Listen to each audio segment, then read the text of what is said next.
My husband cheated with his PT, and I'm planning for sweet revenge by befriending his PT and returning all the favors they gave me. I'm Victoria 31, with what I thought was a dream job, a cozy home, and a marriage that felt right out of a rom-com.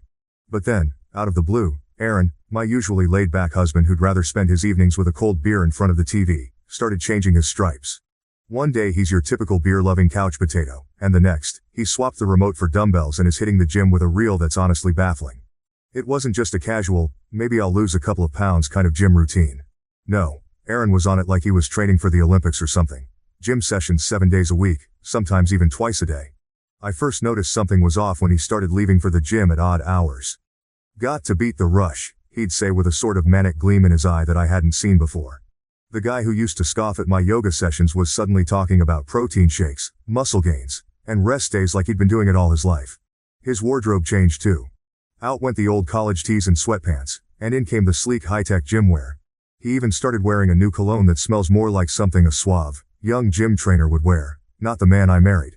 I tried talking to him about his sudden obsession, trying to find out if something was triggering it. Was it a late quarter-life crisis? Was he feeling okay?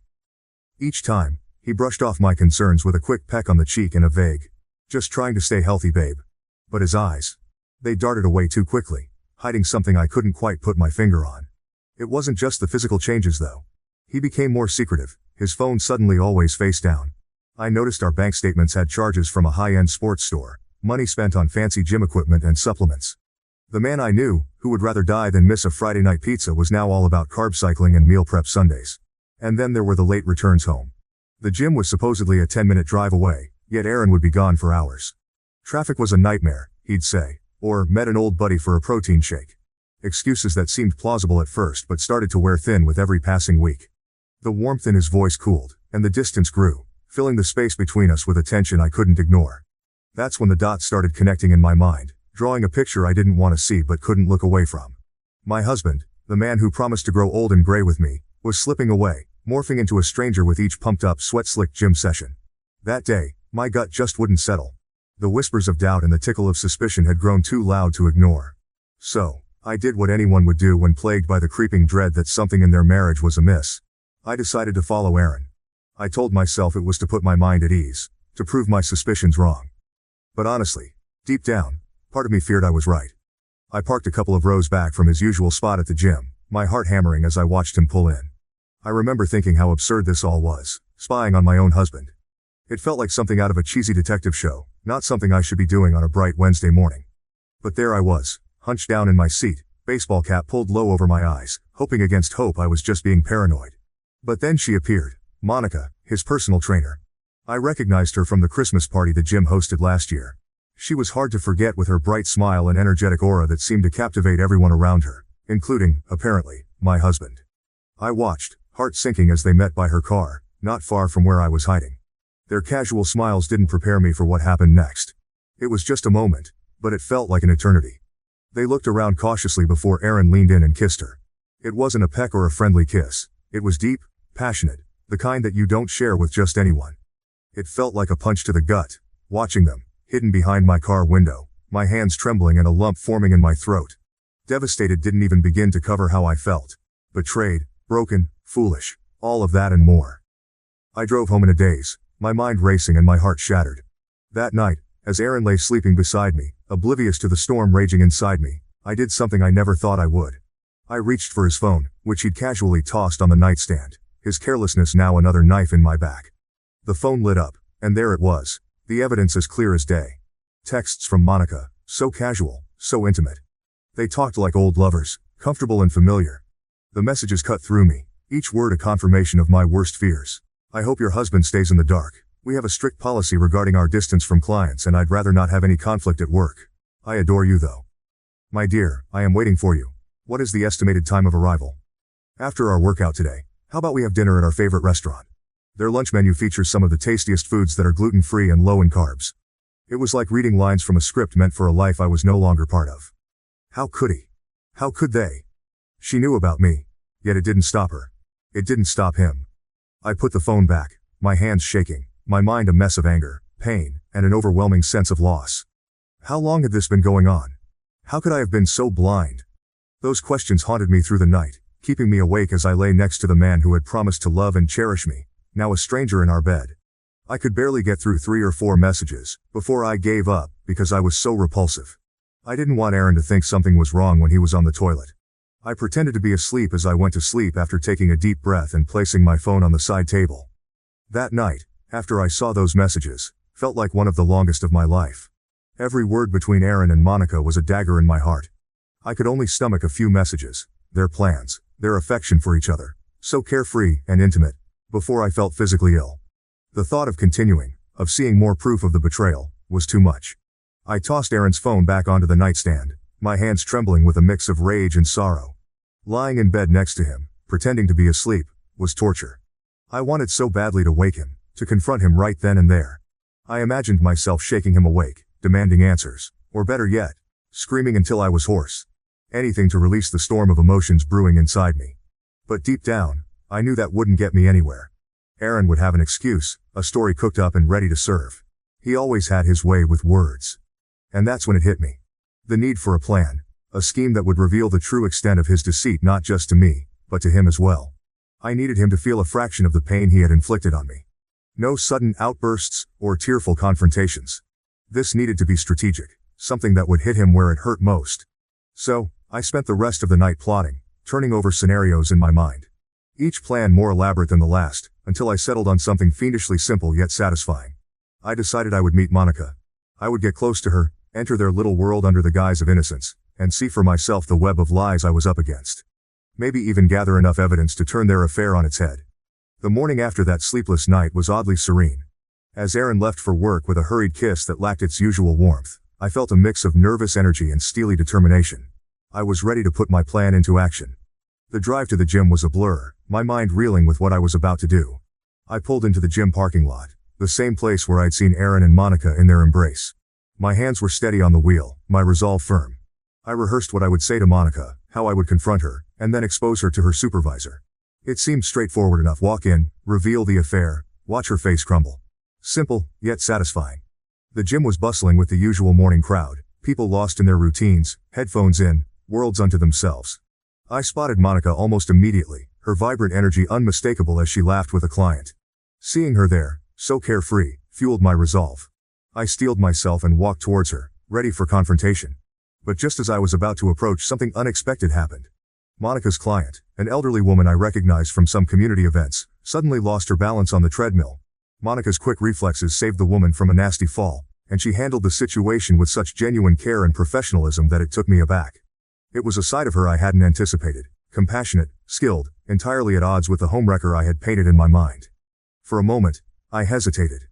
The gym fell into a sudden hush as other trainers and clients rushed over to help, and Monica was right there, directing them, ensuring the woman was attended to before anything else. After the woman was taken care of and the commotion settled, Monica turned, and her eyes met mine. I moved forward, my original intent simmering beneath a surface of newfound complexity. As I approached, she greeted me with a bright, unsuspecting smile, so dazzling it could have blinded me as I entered the gym. "Hello, how are you doing? Can I help you with something?" Her voice was warm, inviting. As it was, she had no idea I even existed. The irony was too good to ignore. I paused, the words I had rehearsed suddenly heavy on my tongue. In that moment, my plan shifted. Instead of the harsh confrontation I had envisioned, I found myself saying, "Yes, I'm looking for a personal trainer. Can we talk?" I realized I had to stop before I could interrupt her and reveal that I wasn't just some client trying to get in shape. Rather, I was the wife of her lover. So I agreed to it rather than make a scene. Monica smiled. Her smile widened. "Of course. Let's sit down and discuss what you're looking for." Obviously happy to welcome a new customer. After making that fake appointment, I left the gym with a smirk tugging at the corners of my mouth. The irony of the situation was delicious. Monica, the woman who was unknowingly wrecking my marriage, was now scheduled to be my personal trainer. As I drove away, thoughts of the upcoming encounter danced in my head. If only she knew who I really was and the secret agenda hidden behind my friendly facade. Our first training session was a mix of awkwardness for me and professionalism for her.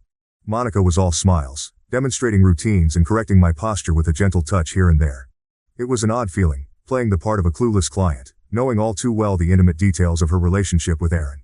As weeks turned into months, our sessions became a regular part of my life. Monica started opening up about her life, her dreams, and ironically, her challenges with past relationships. The more I knew about her, the more complex my feelings became. She wasn't just the other woman in my husband's life. She was a person with her own stories and struggles. Our relationship evolved beyond the gym. Coffee dates after a sweaty session became our thing. We'd laugh over lattes about silly gym mishaps or debate the best protein bars. On weekends we sometimes went shopping, browsing through racks of clothing, joking and offering fashion advice like old college friends. Throughout this time, I was changing. The physical strength I gained from workouts was just one aspect. Emotionally, I was becoming someone new, more resilient, more composed, and somehow more understanding.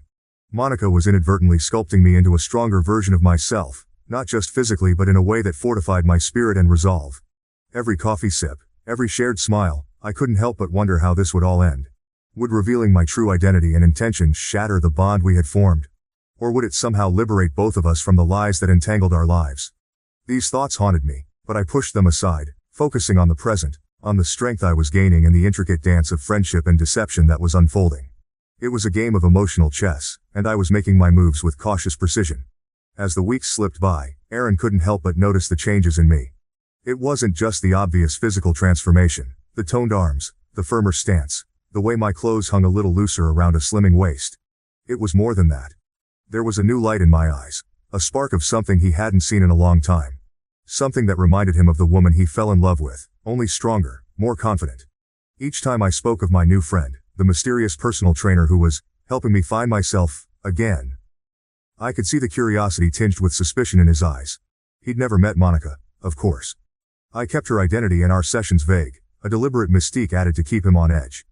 She's just amazing. So inspiring. I'd say casually over dinner, watching his expression change, a mixture of intrigue and unease playing across his features. This wasn't meant to be a part of my initial plan, but I couldn't deny the satisfaction it brought me. Erin's growing fascination with my changes had an unexpected, yet welcome side effect.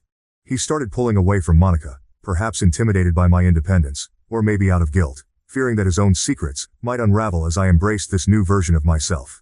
His texts became less frequent, his late nights shortened, and his mentions of the gym carried a hint of obligation rather than enthusiasm. Monica, on her part, seemed unaware of the shift in Erin's behavior. With him stepping back, she had more time on her hands, time that she often chose to spend with me.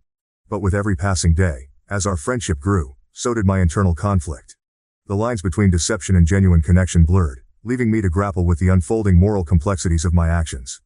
Was the satisfaction of seeing Erin's guilt and confusion worth the potential cost of betraying someone who was, despite everything, becoming a real friend? That evening was tinged with an unusual tension as Erin lingered by the doorway, watching me with a mixture of hope and desperation. The usual hum of our home felt quieter, more charged. Maybe it was the way the sunset threw shadows across the living room, or maybe it was the unspoken words hanging between us, but everything felt different.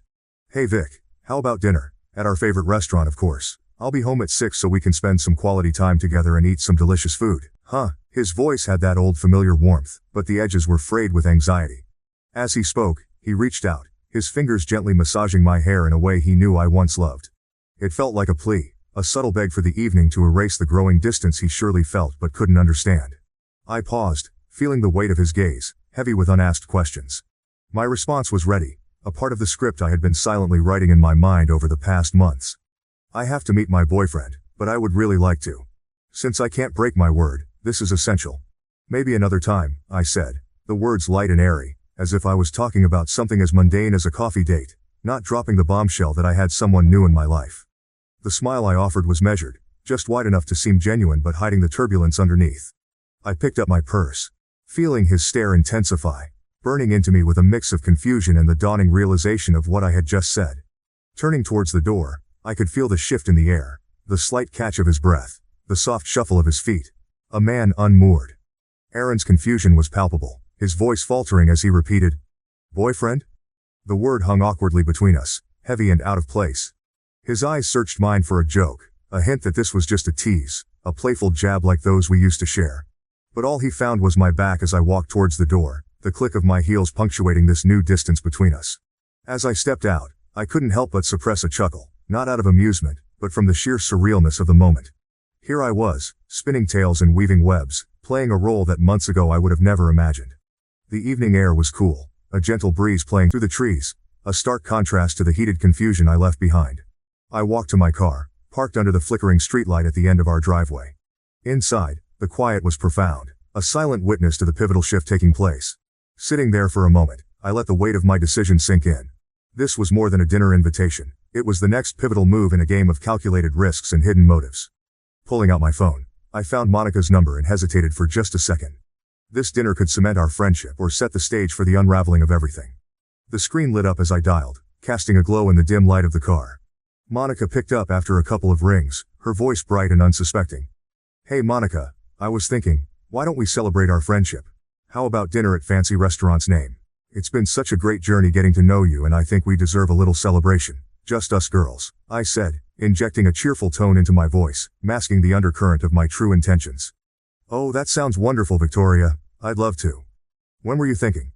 Monica's enthusiasm was genuine, and for a brief moment, I felt a pang of guilt for the deception. "Tomorrow evening works for me.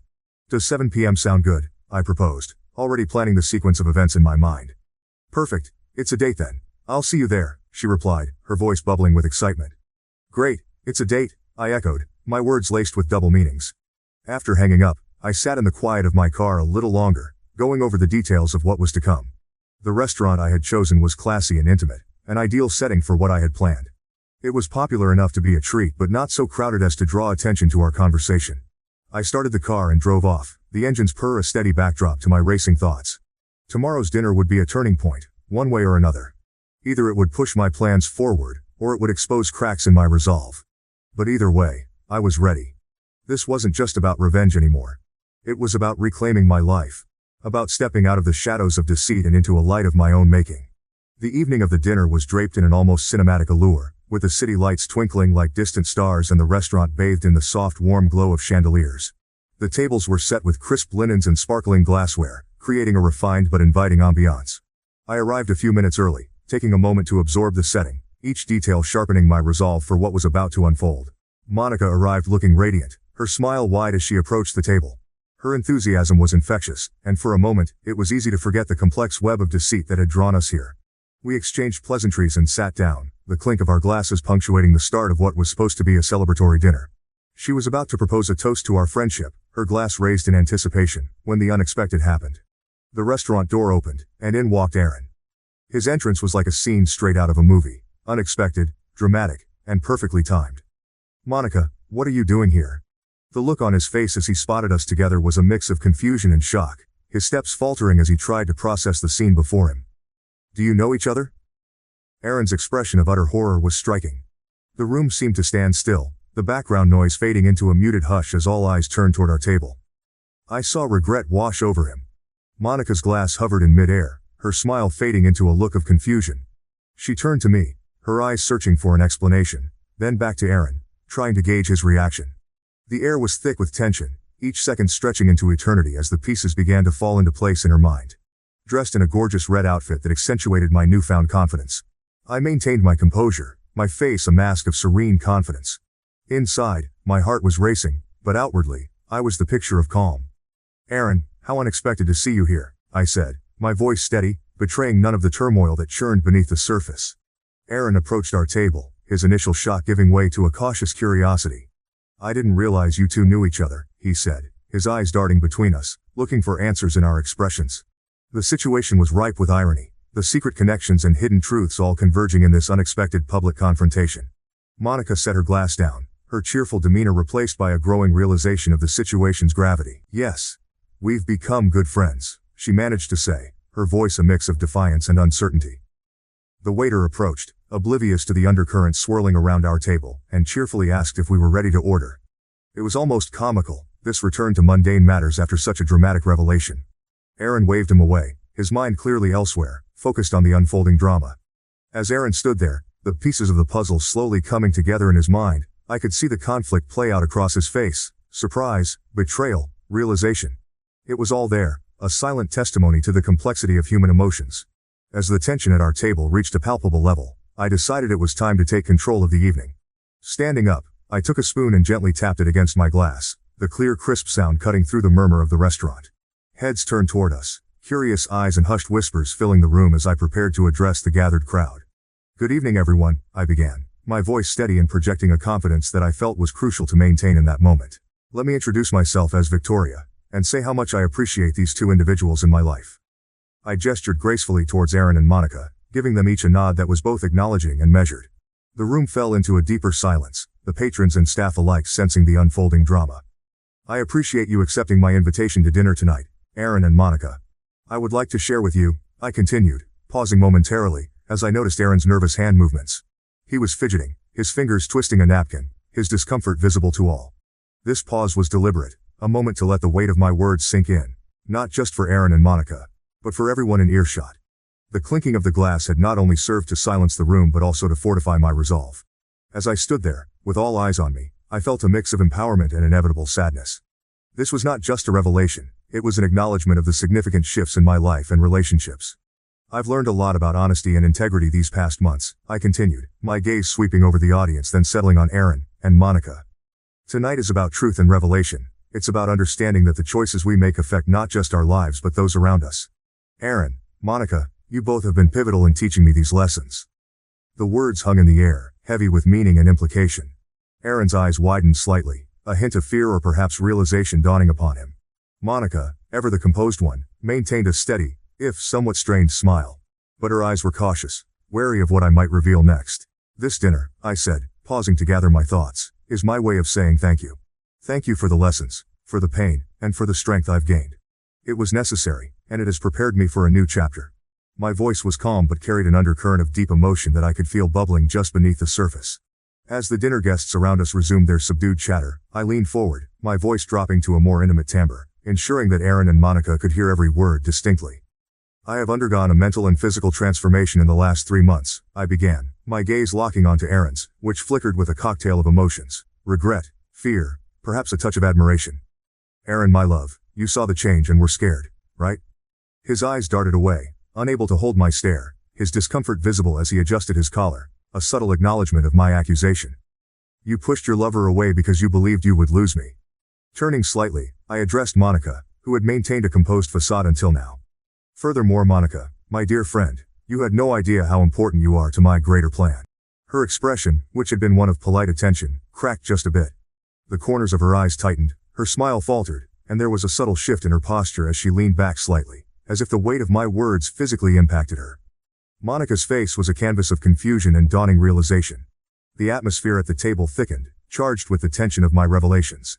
The clatter of cutlery and murmur of voices around us seemed to fade into the background as this private drama unfolded in its own quiet storm. This was the one she didn't expect, I continued, my voice softer now, more reflective. You see, every step of my newfound journey, every session at the gym, every coffee, every shopping trip, it wasn't just about rebuilding myself or forming a friendship. It was about setting the stage, about crafting a scenario where the truths could no longer stay hidden. As I spoke these words, I could see the cogs turning in Monica's mind, the pieces falling into place. Her initial shock was replaced by a deeper, more resigned understanding. She looked from me to Aaron, and back again, her eyes narrowing, not with anger, but with a sort of pained acceptance. Aaron, meanwhile, sat frozen, his earlier nervous energy now stilled by the gravity of my words. He knew, in this moment, that the dynamics of our relationships, his with Monica, mine with him, and my unlikely friendship with her, had been irrevocably altered. The facade had not only cracked but shattered, revealing the stark and complicated truths beneath. The twist is that I found someone new who loves me for who I am, I said, pausing to savor the moment. At that exact moment, an elegant man walked into the restaurant with almost perfect timing. He came straight to our table and took my hand. At that exact moment, his warm touch was all I needed. My announcement, "Everyone, meet my new friend Jack," was met with a mixture of amazement and skepticism from those seated around the table. As far as you're concerned, Aaron, I began, my voice steady and resolute. I'm getting a divorce. I paused, letting the words hang between us, stark and undeniable. Remember our prenup? The one that mentioned cheating. My eyes held his, unflinching, as I watched the realization sink in, the color draining from his face. He opened his mouth, possibly to object or to plead, but no words came. I nodded towards Monica, adding, "Thanks to my new best friend here, I have all the evidence I need. So, everything you own will soon be mine." Then I turned my attention to Monica, who had been a silent spectator to my revelation to Aaron. Her face was a mask of controlled emotion, but her eyes betrayed a hint of fear, uncertainty about what my words would mean for her. "Of course, I'm telling your boss everything, my dear Monica," I continued, the tone of my voice softer, but every bit as firm. "It's not a good idea to try to rob someone of their husband. I'm sorry, but it looks like you're going to have to find a new gym." Her reaction was subtle, a slight tightening of her jaw, a fleeting look of resignation. This was not the outcome she had anticipated when she became involved with Aaron, and now she faced the professional repercussions of those choices. The table was silent, the tension like a thick fog around us. The rest of the restaurant carried on unaware, the clink of glasses and the murmur of conversations a distant backdrop to our personal drama.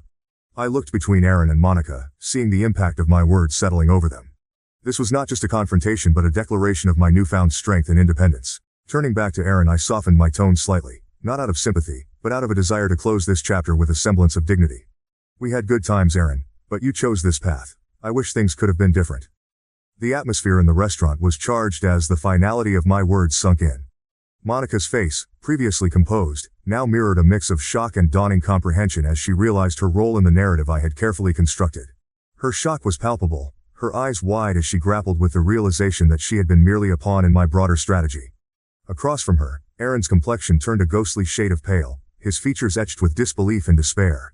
He opened his mouth to say something, perhaps an apology or an explanation, but the words seemed to fail him. "Vic, he began, his voice a hoarse whisper, but I was not there to listen to half-hearted apologies or excuses anymore. Keep it." "I've had enough," I interrupted sharply, my tone final, leaving no room for ambiguity. My words cut through the tense air, severing whatever feeble hope Aaron might have held that this could be mended. Monica, still reeling from the revelation, made a feeble attempt to apologize, her voice trembling slightly. I didn't realize. Maybe next time you'll think twice before getting involved with a married man," I said, cutting her off as well. The edge in my voice was not just from bitterness but also from a reborn sense of self-worth, a declaration that I would no longer be a victim in anyone's story, including my own. As Aaron and Monica gathered their things, their movements sluggish, weighed down by their own guilt and regret, they left the restaurant. Their exit was quiet, almost pitiful, a stark contrast to the bombastic drama that had just unfolded.